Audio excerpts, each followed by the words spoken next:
हवेली तक पहुंचने के लिए एक पुराना रास्ता था, करीब 4 घंटे की चढ़ाई। जैसे जैसे मैं ऊपर जा रहा था, मोबाइल नेटवर्क गायब होने लगा। पैर घने होते गए और अजीब बात यह थी कि पूरे रास्ते एक भी पक्षी दिखाई नहीं दिया। पहाड़ों में ऐसा होना लगभग असंभव था।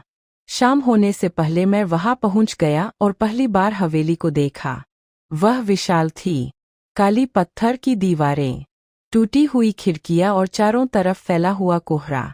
ऐसा लग रहा था जैसे पूरा पहाड़ उसी हवेली के लिए बना हो। इतनी पुरानी हवेली का मुख्य दरवाज़ा खुला होना अजीब था। मैं अंदर गया। हॉल में धूल जमी हुई थी, लेकिन फर्श पर पैरों के निशान बने हुए थे, ताज़ा निशान, जैसे कोई कुछ समय पहले ही वहां से गुजरा हो। मैंने सोचा शायद कोई और ट्रैवलर होगा, लेकिन पूरे घर की तलाशी लेने पर कोई नहीं मिला। फिर भी मुझे बार बार ऐसा महसूस हो रहा था कि कोई मुझे देख रहा है। मुख्य हॉल में एक बड़ी तस्वीर टंगी थी। तस्वीर में एक परिवार खड़ा था, लगभग 20 लोग। सबके चेहरे गंभीर थे, लेकिन सबसे अजीब बात यह थी कि तस्वीर में खड़ी एक लड़की का चेहरा धुंधला था, जैसे किसी ने जानबूझकर उसे मिटा दिया हो। रात करीब 11 बजे मैं अपने कैमरे का डेटा चेक कर रहा था। तभी एक फ़ोटो देखकर मैं चौंक गया। वह फ़ोटो मैंने नहीं ली थी, लेकिन कैमरे में मौजूद थी। उस फोटो में मैं मुख्य हॉल में खड़ा था और मेरे पीछे सीढ़ियों पर कोई लड़की खड़ी थी, सफ़ेद कपड़ों में। ऊपर की मंजिल। मैं तुरंत कैमरा लेकर ऊपर गया, लेकिन वहां कोई नहीं था। सिर्फ एक लंबा कॉरिडोर और उसके अंत में एक बंद कमरा। दरवाजे पर जंग लगा ताला था। करीब 2 बजे मेरी आंख खुली।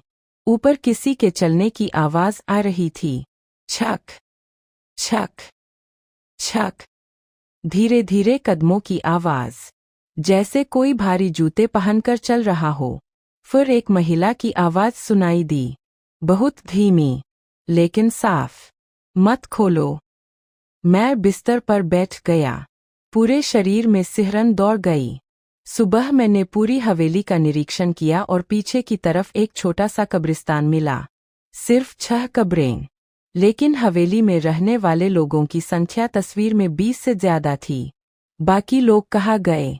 एक कब्र पर लिखा था आर्या मेहता, लेकिन तारीख की जगह किसी ने पत्थर खुरच दिया था, जैसे उसकी मृत्यु की तारीख छिपाई गई हो।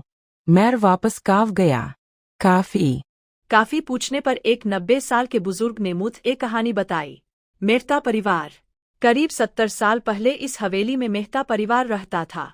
वे इलाके के सबसे अमीर लोग थे, लेकिन एक रात पूरा परिवार अचानक गायब हो गया। गांव वालों के अनुसार सिर्फ एक लड़की जीवित बची थी। उसका नाम था आर्या।